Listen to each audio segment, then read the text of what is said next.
ओ शेरा उठ जरा ते फिर ओही जलवा दिखा अपना। बड़ी बेताब है दुनिया तेरी परवाज देखण नू।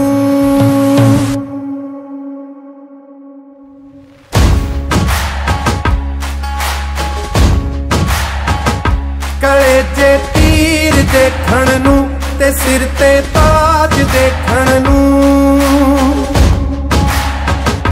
कले चे तीर देखण नू ते सिर ते ताज देखण नू।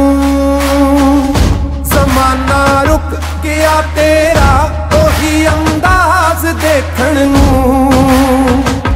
कले चे तीर देखण नू ते सिर ते ताज देखण नू।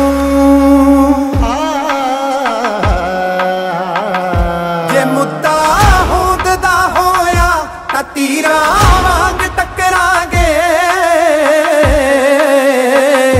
असी बैठे नहीं हाँ सिर ते उड़ते बाज देखण नू।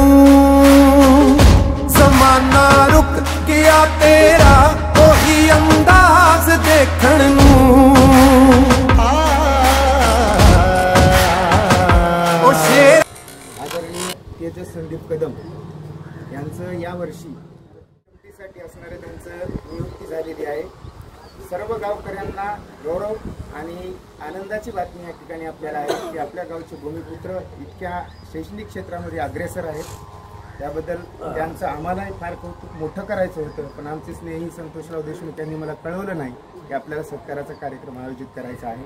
तर त्यांनी मला पूर्वीच काल किंवा परवा जरी कळवलं असतं तर आपण आणखी थोडासा चांगला कार्यक्रम मोठा ठेवून आपण त्या ठिकाणी केला असतं। पण अचानकपणे आजच मला घरी गेल्यावर सांगितलं की असा कार्यक्रम आहे आणि या म्हणल्याने मी तसंच आलो। नाही तर आपल्या इथे मागे मी कार्यक्रम ठेवला होता सर्वांचा आणि इथं आदर्श शिक्षक केलं होतं, आदर्श शिक्षक पुरस्कार भेटलेला होता आपल्या सरांना। तसाच एक चांगला परत आपल्याला संधी जर लाभली आणि आपल्याला संधी जर भेटली तर पुन्हाच्या वेळेस जेव्हा परत येणार आहे त्यावेळेस कल्पना आपल्याला भेटल्याच्या नंतर आपण दिवाळीच्या वेळेस चांगला एक कार्यक्रम घेऊ आणि त्या कार्यक्रमाला आपल्या गावाला आपल्या गावच्या नवीन पिढीला आदर्श काय असतो आणि आदर्श घडावा कसा याच्यामधली माहिती आपण आपल्या विद्यार्थ्याला आपण देऊ शकतो। आपल्या गावातल्या नागरिकांना आपण त्यामध्ये समजून सांगू शकतो। असे चांगले एक वक्ता म्हणून आपण त्या ठिकाणी त्यांचं हे करू। पण आम्ही स्वतः गावकरी म्हणून आम्ही दिलगिरी व्यक्त करतो की आम्ही एक छोटा खाणी आम्ही त्या ठिकाणी कार्यक्रम ठेवला।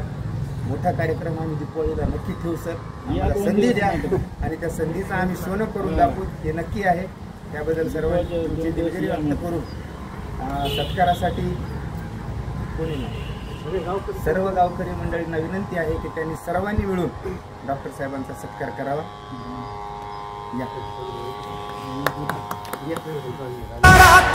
फिर ओही जलवा दिखा अपना। बड़ी बेताब है दुनिया तेरी परवाज देखण नू। की आनंद तर होताच आम्हाला की बाबा एवढं नंबर वगैरे लागलाय, हे झालंय ते झालंय, पण मग सर्वांनी जेव्हा आपण सोबत साजरा करतो ही गोष्ट ते आनंद दुप्पट होऊन जातो, त्याहूनही अधिक होऊन जातो। कारण की मलाही खूप छान वाटलं, कारण की तुम्ही ज्या प्रकारे प्रेम दिलं मला म्हणून नाही की आमच्या परिवारालाही, आणि एवढी मोठी गोष्ट जी काही साध्य झालेली आहे त्यात विद्यार्थ्याचा तर असतो थोडाफार रोल, पण मला वाटतं त्यापेक्षाही जास्त असतो आशीर्वाद, थोरा मोठ्यांचा जो आशीर्वाद असतो, त्याशिवाय एवढी मोठी गोष्ट होत नाही।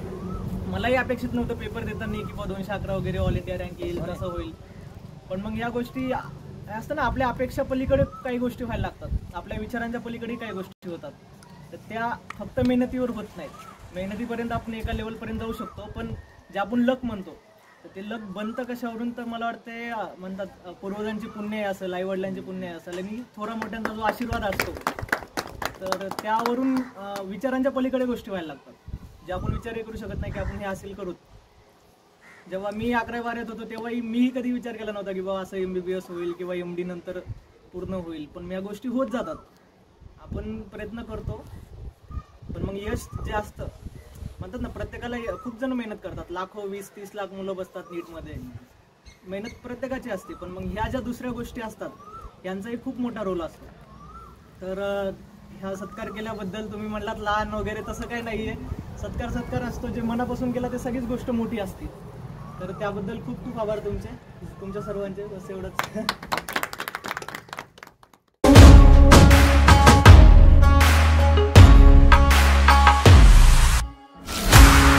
गले जे तीर देखण नू ते सिर ते ताज देखण नू, गले जे तीर देखण नू ते सिर ते ताज देखण नू, ज़माना रुक